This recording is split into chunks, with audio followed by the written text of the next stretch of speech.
Well, I just came home today and I have a little package that was very unexpected. It's in this white box right here. Put a book on top to conceal the identity of the individual. But I'll tell you who it is in a little while. So I'm going to take my trusty knife here. Knife that I picked up from an individual. Hawk knives. Actually, this thing's made out of a file. It's a nice knife. It's a very nice knife. It does a good job.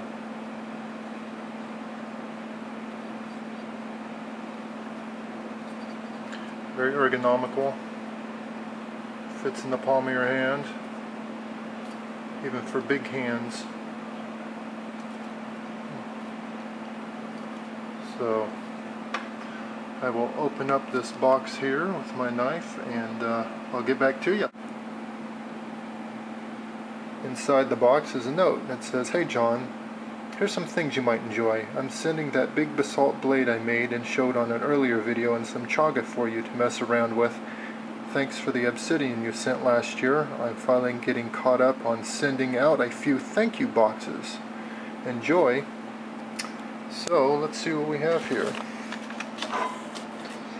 Alright. Well, I've never seen any of this chaga before, and I'm going to make a video, some hand drill fires or just some fire videos in general using this stuff after I've done a little practice on this, and perhaps a fire piston video. I'm thinking about making a fire piston, and let's see if this stuff will work. So in the meantime, thank you sir for this chaga. Wow, it's actually pretty heavy. I've never, like I said, I've never actually had this stuff in my hand, and it's quite dense too. So, alright. Inside here is a basalt blade. Alright. So let's see what kind of basalt blade we got going on.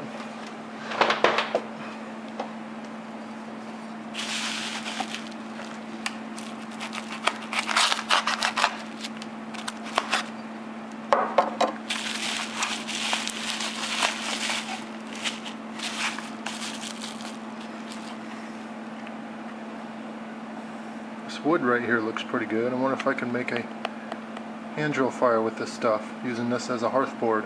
Ha! Yeah, we'll see. It's like some kind of shingle. Pine shingle, cedar shingle. Let's see, what's it smell like? I don't know.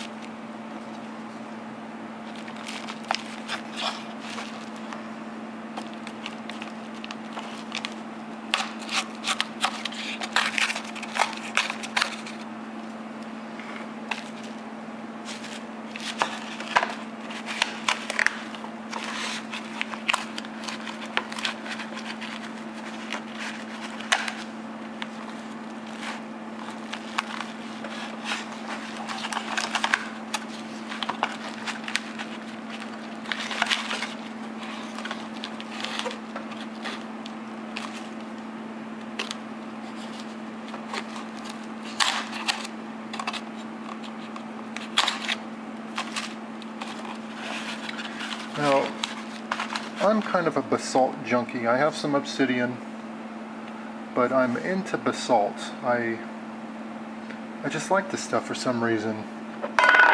Before I show that, I'm going to show this real quick. This is a, well, kind of looks like an adze or a celt.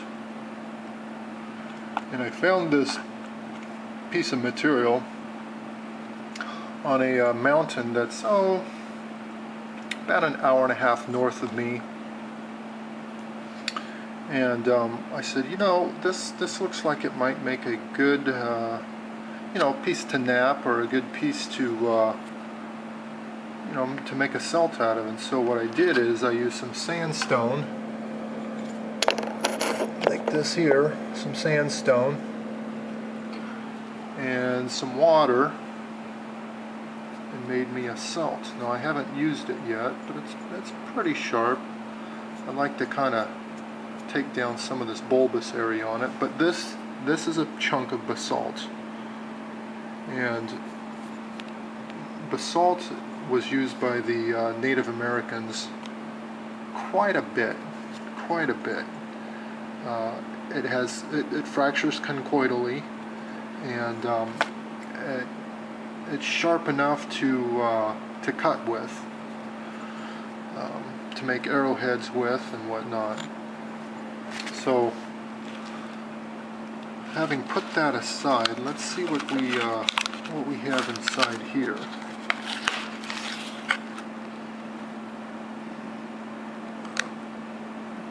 I don't know if I want to look. Oh man, you guys see that? Oh man. Should I open it? Should I even look? Wow. Wow. Look at that. That looks paleo right there. Now basalt, if anybody has ever used basalt or tried to nap basalt, it is quite a difficult material to use. It wants to hinge a lot. See, it creates hinges way easier than, say, glass or obsidian does. And you have to strike it harder a lot of times because it just doesn't want to release. But when you have skills, you definitely have skills. And Mr. Paleo Man 52 certainly has skills. Thank you very much. Just look at that thing. I mean,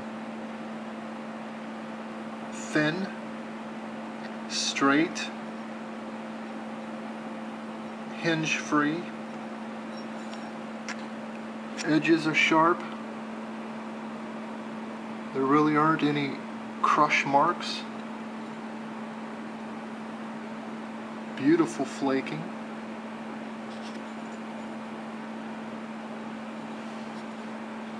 You know, when you have skills, you have skills. You know, all due respect. It's absolutely beautiful.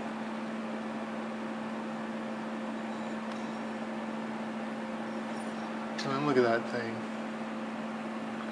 It dwarfs my hand. Wow.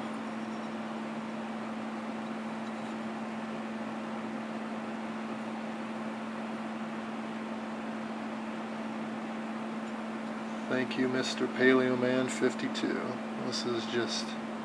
This is a phenomenal piece. One of these days I'd like to go out your way and maybe do some napping with you if I can ever find the time to go out to your nap ends. I know you have one at least yearly. I'd like to be able to come out sometime and sit and learn.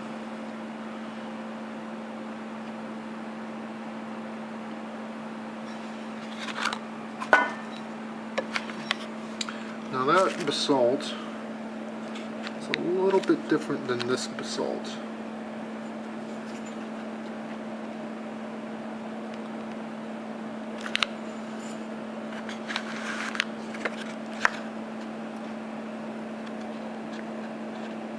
Color's a little darker.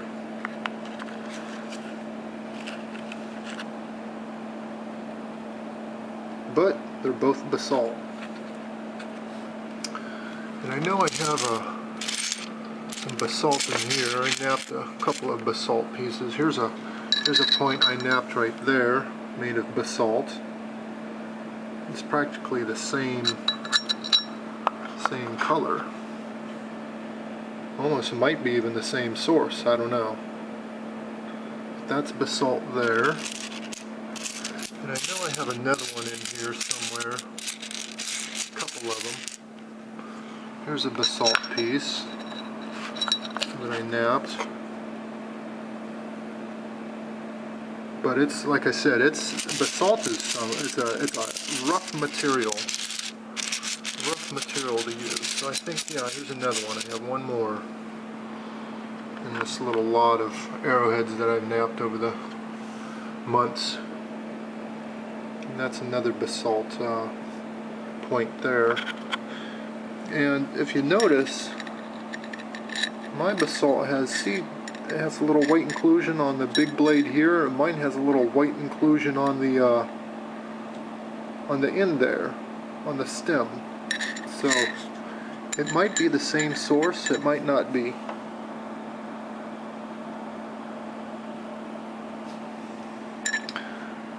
See, mine here has a hinge that goes across. There's some okay flaking on there. Really doesn't have any flaking on the other side other than edge work, and a little bit on the stem down there. You know, it's fairly thin too. But yeah, to be able to work basalt and to get some nice flake patterns on there,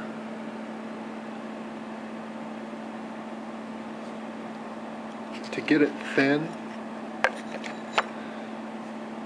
yeah, you definitely have to have a working knowledge of basalt. So thank you so much. Thank you for the surprise gift package, the chaga,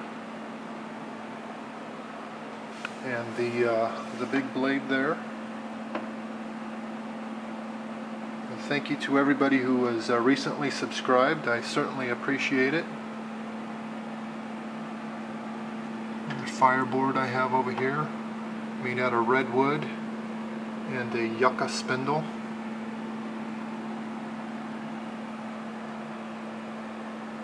Yep. Like I said, thanks everybody for watching.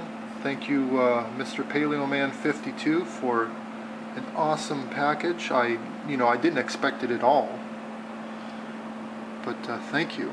It's much appreciated. Hope everybody has a good weekend, and we'll catch you on the next video.